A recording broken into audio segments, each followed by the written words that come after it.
John in PA, the father of a military son, he's got his view on the government saying that the military is the #1 terror threat in the new al-Qaeda. Go ahead, John. Hi, Alex. This is great. First off, I wanted to tell you that my son is IA in Iraq right now. He runs the Phalanx gun. He shoots down incoming. But what I wanted to tell you about was a conversation he had with his chief petty officer on the way to the gym. He overheard two guys talking about the Promise Keepers. And the next thing you know, there was 5 or 6 sailors on that ship all talking about how they were supported the Promise Keepers or they were a member of the Promise Keepers. And he didn't even try to solicit that. He was just on his way to the gym and he heard these guys and he started talking to them. That half of that ship is completely awake. You know, they want to support the Constitution. Absolutely. Now, they're the Promise Keepers, that promise to be good Christian men, and that's great, and not be worldly, but there's also the Oath Keepers. Was it Promise Keepers or Oath Keepers? Oath Keepers, Alex. I'm sorry. I got the wrong one. Oath Keepers. The guys who swear to abide and protect and defend the Constitution. You know, that's one thing in the Navy they still have in their oath. When I went to his out of boot camp out in above Chicago, up in Great Lakes, all those fine young men all took an oath to defend the Constitution. And the other thing I wanted to tell you is that all these young men, like, we're about 3 or 4 hours drive out of Norfolk, so when they had all the classes, they used to drag up 5 and 6 guys at a time.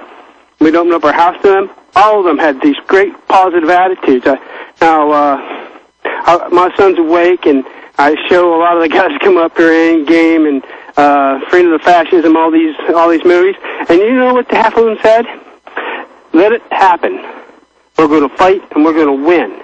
They can't wait for the globalists to make their move. They can't wait. These guys are positive, and they're people that, like you said, they're people that do things. They're active. You know, they didn't sign up to protect our country just to sit around and draw a check. And that's what some of the globalists, they're depending on. These guys that turn on us, they're greatly mistaken. Well, absolutely. I appreciate your call, and say hi to your son and tell him we appreciate his service to the Republic. You know, if you look at the General Enlisted oath, they do swear to the Constitution and the President. But if you look at the officers, it's to the Constitution. And that's why officers are commissioned by Congress. Because our founders didn't trust the President to be in command of the military. Purely. The Congress directs the President who the enemy is. He then prosecutes as the commander-in-chief. But the officers and the separation of power, Congress has commissioned them. I was just watching Fox Business during the break out there on the television. And it showed every arrow of every stock in the 3-minute break aiming straight down, red, with the stock market now down over 400 points, except for 2, gold and silver. Gold and silver were aiming up, then it was showing gold and silver stocks. Most of those were up as well. Not because they're really up, but because the dollar is being devalued, ladies and gentlemen. And it's that simple. We've got Max Kaiser joining us coming up here in the next segment to break down what's happening in the markets, and I got a bunch of other news we're going to be covering.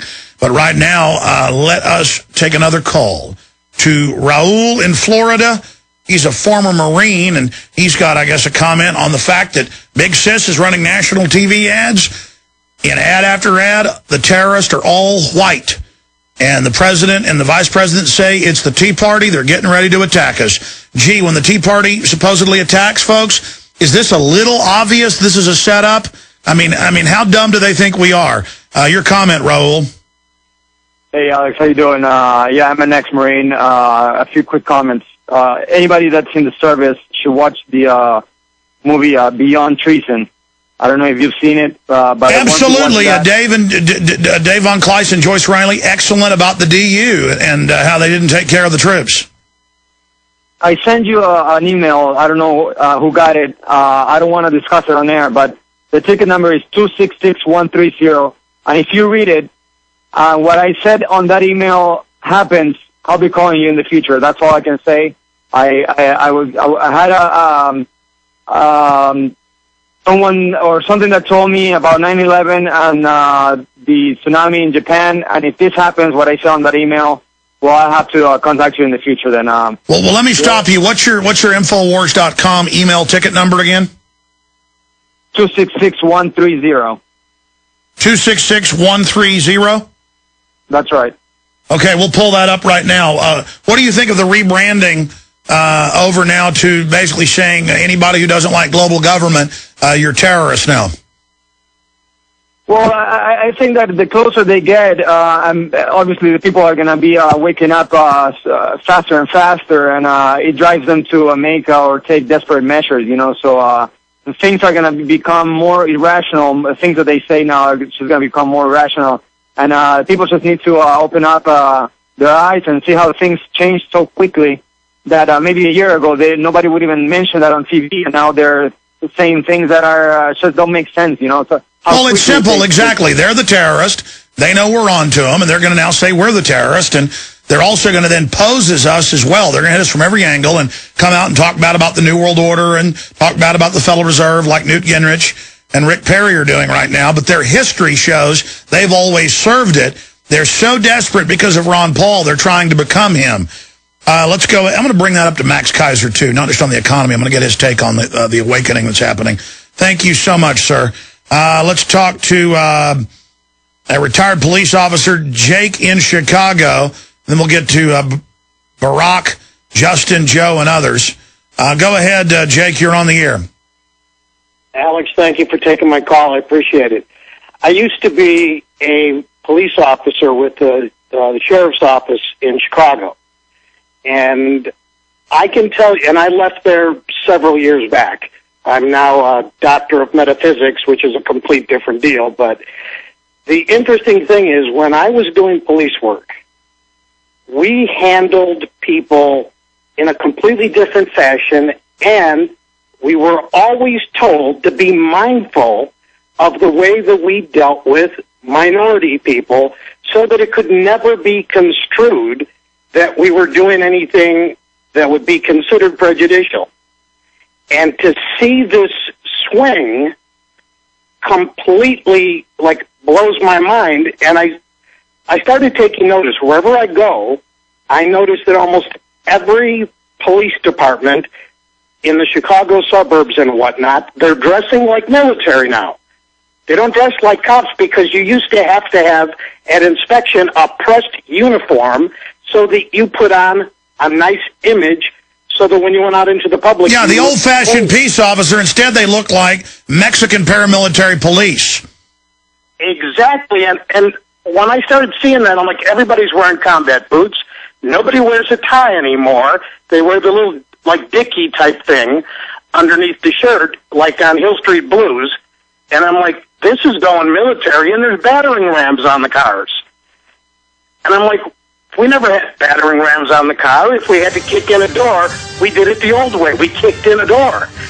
So it's become a completely different world, and something that I saw this morning literally scared the hell out of me. Stay there. I'm going to have you finish up. We're getting Max Kaiser on the line, but I want you to be able to finish up, and then he can comment on what you say. Max Kaiser, who's really, with great precision, broken down so much of what's coming in the economy. He'll be with us coming up to track the implosion in the stock market, the rise of gold. Stay with us. Now, finishing up with the caller and then to Max Kaiser. Jake, you were bringing up things that you're really concerned about, the militarization of police, the goonishness of all of it. And you said you saw something on the news that really concerned you. Go ahead. Yeah, I get a call this morning. Somebody says, Dr. Jake, I sent you a link. Check it out. And I go on there and I see this thing where Obama is telling, I believe the guy's name is Assad, telling him to step aside. And I thought, who in the hell is he to tell somebody else to step aside? And that just blew my mind, that the gall of the way things are going, the way these people are acting towards other world leaders, telling them to get out of the way. Could you imagine if somebody from China told us, hey, stop doing this or that? We'd say, mind your own business, forget about it, and we'd go about our lives, right? Yes. And I see that the government is rapidly becoming more militarized in its function. as opposed to being more administrative, it is becoming more of a military operation. And like I had said earlier, when I see these local police departments with battering rams, guys in combat boots, think about if a woman called and said, I hear strange noises behind my house, could you please send a car? They send guys over there that look like military guys that would scare the hell out of children. And that's it's all part of conditioning the public. They've had police chiefs admit that the black uniforms, the mask, it's meant to scare the public. They don't want police and the public being friends anymore. They want police to be revenue generators and enforcers, just like they are in Mexico. I mean, I remember going to Mexico 25 years ago, and the cops were dressed there like they're dressed here now. Same thing in North Korea. It's all about intimidation. God bless you, my friend. Look, we are going into a total depression designed by the mega banks to institute a financial dictatorship. And in the case of Assad, it is admitted that NATO, the United States, and Israel have been shipping arms across the border to radical Muslim groups, because he's got a secular government, to overthrow them. Just like they just helped overthrow Mubarak, the old dictator, and are putting in the Muslim Brotherhood. Only so they can have another war with the Shiites and others in a couple of years.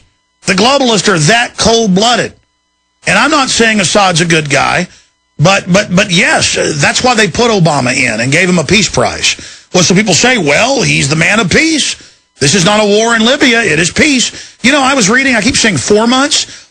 The AP was reporting there's been a war in Libya now for 6 months.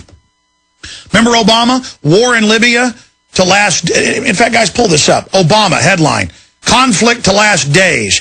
Or Obama, NATO involvement to last days, not weeks. That involvement's 4.5 months. Been going on for a couple months before that. 6 months. They're blowing up their power plants, their water production. They're laying siege. They're killing civilians everywhere. Because he has been building up Africa and trying to create their own banking system. That is not... The Serbs tried to do that. Not allowed. Who'd they use to take out the Serbs? Al-Qaeda, Muslim extremist. Who'd they use to attack the Russians? Al-Qaeda. Who do they use to attack us so they can then take our rights away? Al-Qaeda. Al-Qaeda. Visit Infowars.com and PrisonPlanet.com. When you're on the sites, you can also tune in 24 hours a day to my daily radio broadcast. There's also a free iPhone app to listen to the syndicated radio show when and where you want.